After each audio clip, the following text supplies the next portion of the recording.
Hi, nice for having me here. Actually, I will start with some other projects first and then get to know it yourself at the end, basically. So, when I started to study, I started graphic design. But really quickly I found out that I wasn't really interested in Illustrator and typography, those kind of things. But I like programming a lot. So I was making graphics by programming, writing code and making images that way. And after a while I also figured out that I like to actually build things outside of the computer, get electronics, batteries, lights, whatever, and make something. So this is one of the first things I actually made, like an interactive object.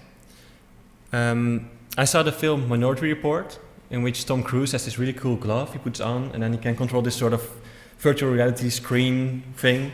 And I wanted to do the same thing. So I made this glove, and you can see there's like a red light and a green light. And I made it so that a camera could see those colors in an image. And then if I would put my fingers together, so the lights would be together, I could draw on a screen. So I've got a small video of that. So this is like a test. When I move my hand and I close my hand, you see the white bar appear, which means that it's detecting a click. And then you can write stuff on your webcam. So you can live move around and draw things by using your hand. This was kind of my first object I made. So later I switched to interaction design instead of graphic design. And this work, test screen, was my final work. And what I wanted to do was to show people what was going on inside the computer without actually showing them a computer. Often during an exhibition we'll have like a pedestal, and on top you have an iMac with a keyboard and a mouse. And I noticed that people will walk up to them and take a look at them and just walk away. They don't interact with your work. So I wanted to make build a system, a computer that people would actually like to work with. So I built this big wooden plate with all these knobs and switches. And they make this really nice clicking sound when you move them, and you can turn them with your hands. And I wrote a computer script that makes this image, like a sort of old school test script or test screen. But actually, it's not a flat image like it appears, but it's this sort of 3D space with all these different objects. And if everything is in perfect order, you get this flat test screen. But I've connected every number in my code, like every, like a size of an object or a position of an object, I connect to one of the switches. So when you turn them around, you can actually change my code and make your own images. So instead of having this image, you can make things like this. And people would actually stand there for like 50 minutes and just turn everything and figure out what each switch was doing. And they would really interact with it for a really long time. Apart from building things, I often build my own tools just in code. For instance, I don't have a television at home anymore. I was just bored by TV at some point. I was sitting down watching, like, I think it was Family Guy, and I had seen this episode like 5 times and was still watching it. So then I thought, like, why would I watch all this stuff over and over again? So I unplugged it. But at some point I think I was having dinner and I wanted to watch something, but I wanted to select something myself. So I made this website called No More Television. At the moment it's offline. But what this website was doing is it was tracking Twitter, looking for people tweeting about YouTube videos, and it would show this video. So while you were watching, you would see like different videos that other people sort of selected for you. And the nice thing is that you actually see different types of videos in different hours. Like around dinner time, you see a lot of documentaries. In the evening, there's a lot of music. In the morning or during work hours, you have a lot of like cat videos or babies or those kind of things. So it's kind of like a television, but the Twitter audience basically is deciding what is being played. And this is also something that's purely digital. This is a screenshot of my browser while running a plugin I made that takes every word referencing a woman and changes it into man, another way around. And this way you get to see these really weird articles online that you sort of take for granted, but when you switch them around it becomes really weird. Like, why would you write about if men can have it all? In this case it's about having a family and also having a career. It's kind of a given that men like have a career, and then the mother is taking care of the kids. It's like how it's supposed to be, apparently. But it's nonsense. And we have like these kind of things. All of a sudden, these articles you read and you normally don't really think about become really weird. I don't think you can, oh, maybe you can read this. So it's like saying things like, let's see, good example. Well, this kind of things. Gentlemen, work and wait. Fertility, I can read it better here. Fertility won't. So spend your 20s landing a wife, not climbing the corporate ladder. You know, so you actually have to find your husband first, and then you can maybe have a job later. It's really weird. So you can download this from my website. It runs in all major browsers, and you can just visit websites and replacing everything on the fly, so you get these results. But I still like building things best. And I'm really lucky because one of my roommates, or also a good friend, has a laser cutting company. So we often just mess around with making small tests. For instance, you have these dinosaur puzzles. You can put them together. They're made from wood. So we're looking at like how small you can make them. So this is one. I think it's like 2 centimeters in the widest part. So it's really, really small. But then, of course, you can also make a really big one. I think I have it here. Yeah. So then you get something that's like. Just skip a bit. It takes some time to put together. So you get like this 2 meters high dinosaur. But you can also use this technique, like the laser cutting, for for like more functional things. For instance, I used this for the casing for the poking machine, which I made together with Bartholomeus Traubeck. And I also have a video of this. While it's running, I will explain what it is. On Facebook, you have this option that you can poke someone. So you go to someone's profile and you say poke, and this person gets a message saying you have been poked. I don't know. It doesn't make sense. It's just like this message, but it's supposed to be like, you know, you hit something like, I want your attention, or something like that. So we built this small device that you can wear on your arm, and there's a small arm in there that will actually move when you get poked on Facebook. I just kind of skip through this video. So testing electronics, going to the laser cutting, making a nice green casing.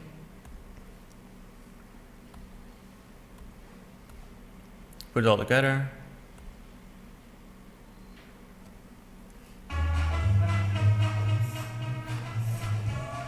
So this little thing comes out, and you actually notice when someone is poking you. And the funny thing is that a lot of blogs online wrote about this, and actually said like, well, it's not for sale. But no one ever asked me, like, if you want one, I can build one for you, and then you can actually wear it. Though I'm not sure if you want it. But these kind of things are nice because you can actually show people things that, again, they sort of take for granted. You have this poke function, you know what it does, and that's sort of it. And by making these kind of things, you can make people think about, okay, why is this function there? Why did something decide to put it there, and why would you use it? This is a project I did together with another student. It was his graduation project, and I helped mostly with the technical part. With the laser cutting, it's really nice. You can easily make stuff, and like I said, I have some friends that are really good at this and can help me. But for this project, we needed a bit more work. We need like a CNC mill to actually cut big pieces of wood. So we went to a fab lab. I think you have them everywhere in the world. I guess there must be some fab lab near here. And the nice thing they have there is that they have all these tools, and you can use them for free. The only thing they ask for you, actually is free if you don't use them commercially. But what they ask of you is that they explain how they work, and then you have to be able to explain other people how to use them. And you also have to put all your drawings, all your files online for other people to recreate. Let's show what this is. So you've got these things called zoetropes. Maybe if you've seen them before, they look kind of like this. You have these images in the side, in the center, and when you spin it around and you look in it from the side, you get to see an animation, like really short animation. And what this device does is that it's doing the same thing with images and showing this animation. Only the images are not just plain images, but they're screens. So you can actually change the images. And this thing is all digital, so it knows which way it's turning and at what speed. So you can, for instance, make it loop around, and at some point when you stop it and you make it go the other way, you get a new animation or a different part of a story. Or you can make selections in a story by changing direction at certain points. So this is the Fab Lab in Amsterdam we used. a lot of soldering.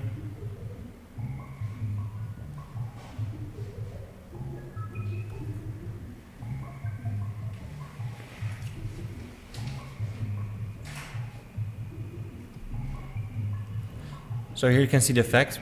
If you look from the side, you get to see this animation. At this point it's switching. So now you have this blue animation, you see this ball getting bigger and smaller. But you can also, you can change them and get different things in there. So it's like a new version of a device that has been around for a really, really long time. But like an upgraded version. So now we're going to draw it yourself. This is kind of how it started. At some point I saw these quadcopters online, these drones. Basically it's like a small helicopter. Only instead of having one big propeller on top and a small one in the back, you have four propellers, all pointing upwards. And you have this small computer in the middle here that is sensing if your object, your quadcopter, is flat or not. And if it's not flat, by changing the speed of the motors, it can make it go flat. So for instance, if it's like this, if it's hanging in the air, it's flying, you make the motors on this side spin faster, and it goes straight again. So if you want to move it around, you just make the motors in the front go a bit slower, the whole thing goes like this and goes going forward. And I was building one of these quadcopters, number 7. I'm playing around with them.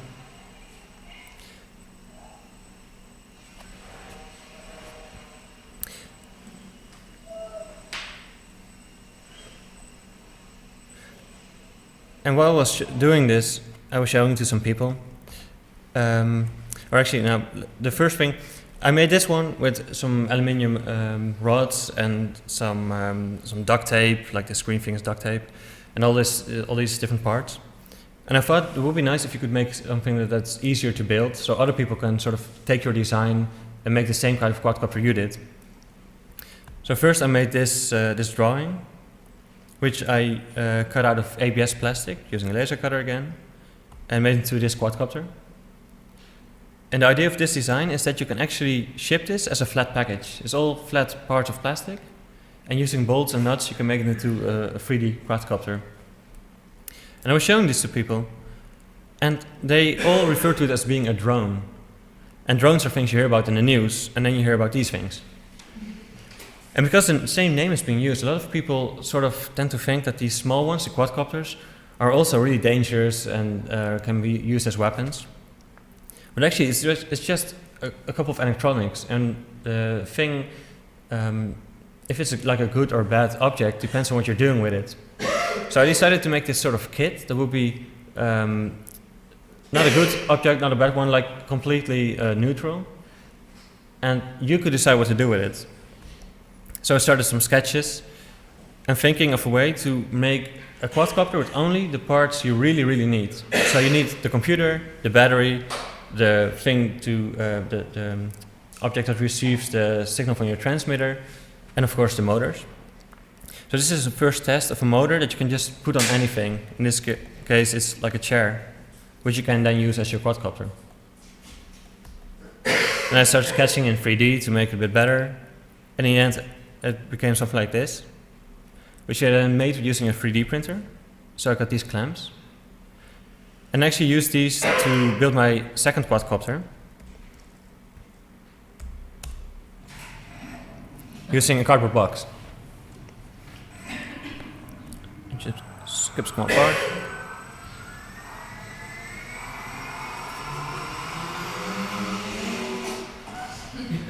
It didn't work.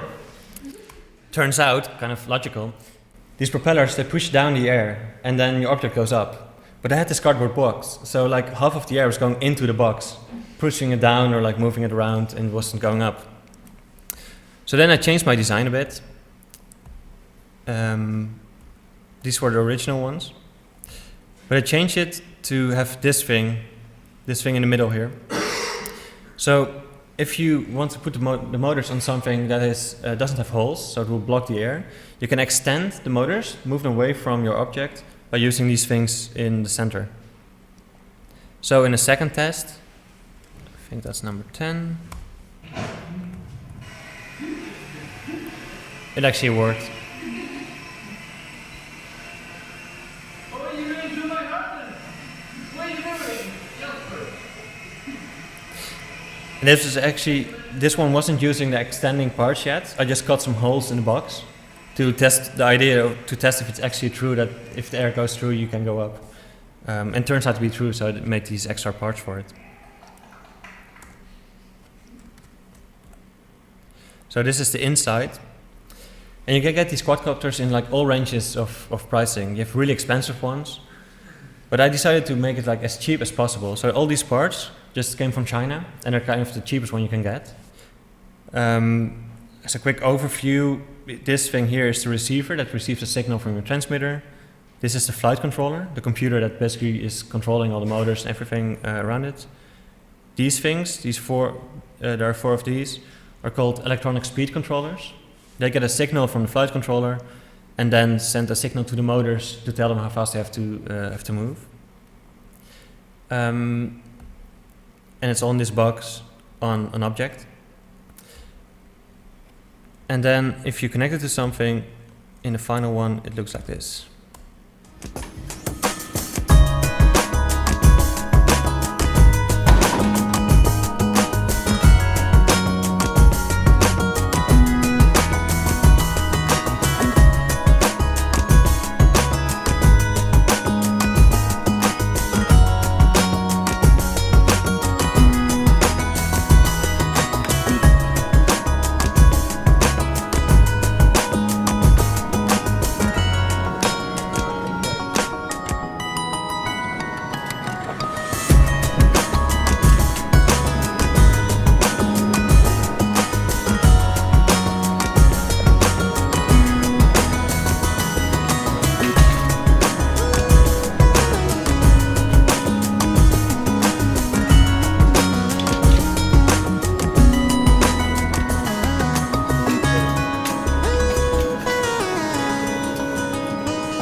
So of course, if you have something like this and you want to carry it around, you need a nice casing for it.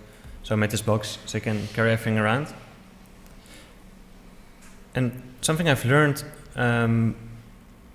making these kind of objects is that it's really easy to learn how to do things using the internet. Like something like this, using building a quadcopter, it would have been really hard to do. Like if you would build everything yourself, it would be really, really hard. But you have all these communities online of people making things and sharing how things work. For instance, the flight controller I'm using, this computer, it's an open source device that a group of people from mostly Australia are building. And you can get the drawings for them, you can make them yourself, you can also buy them from them actually. And there's a big group of people working together to write all the codes to actually use this. So what I've been doing the last couple of years is actually also making all the things that I do open source. Because I take so many things from other people online, like small scripts or small programs, I use in my own work again, in a different way. But I think it's really important to also put my stuff online again, so people can use my things to make new work again. So with this, for instance, I've taken all the files I made. These files are the complex 3D files in the program I designed them in. These are the files you can 3D print, and these are some images of the file, so you see what it has to look like. I've made this thing called the BOM, the bill of materials. It has a link to some websites, and you can actually use this to order all the parts, like all the nuts and bolts and everything you need. So you can make your own version of the draw-it-yourself kit. And up to now, I think there are like 5 people who actually did this, who made their own version. No one made it exactly the same, but a lot of people just take kind of the idea, made like 1 or 2 parts, and took some other parts they improved upon, or they make their own version. So they made their own work using my work as a basis again. Also made this instructable. On this website you can make these sort of tutorials for other people to follow and explain how it works. So you can go to the website and you can follow the steps in order, and you can actually use it to build your own one. And that's the Draw-it-yourself kit.